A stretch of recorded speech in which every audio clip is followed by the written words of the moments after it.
All right, that's Chad Blair's voice. You've heard it, you know it, and that means we're talking about something very important. Fire ants, coqui frogs, rhinoceros beetles, coconut rhinoceros beetles, invasive species rampant on Oahu, and Chad Blair from Honolulu Civil Beat joins us now. So how big of a problem are we talking, Chad? Well, according to Senator Jared Keahokalole, whose district includes Kaneohe and Kailua, he thinks it's at crisis level. And so what he's done is he's written a letter to Sharon Hurd. She's the director of the Department of Agriculture, and he wants action. So how bad is it? He hears reports that there are thousands of coqui frogs in Waimanalo. He says there are all kinds of reports that coconut rhinoceros beetle, they're actually being moved to other islands, and nurseries might be involved as well, transporting plants. And then in terms of the little fire ants, he says there's at least 30 incidents that he knows of, infestations. Yeah, to speak to your point, I think you said 10,000 coqui frogs out in Waimanalo. Specifically, That's great. I don't know who did the counting, but that's a lot of frogs. I know, frog by frog. Yeah. What has been the response from the Department of Ag?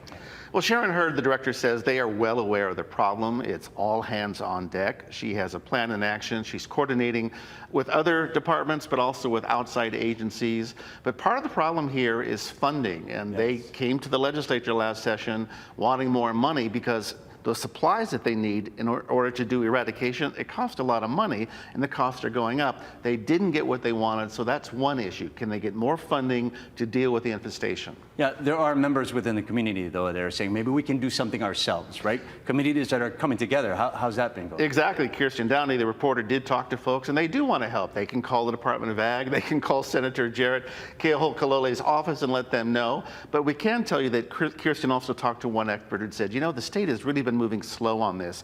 Alarm bells should have been going off months ago. What you're really doing is just kicking the problem, kicking the can, right, proverbially down the road. All right, so we'll see what happens. Yes. All right. You can read the full story at civilbeat.org and text 66866 for their newsletter. Also, we want to tell you that coming up, we've got an interview with Governor Green, right? That's right. It'll just be me and him for about an hour. It'll be live. It's later this month. I think you'll see the information there at the bottom of your screen. Yep. What am I going to ask him? Oh, I got so many questions I got for the governor. Okay, give me one.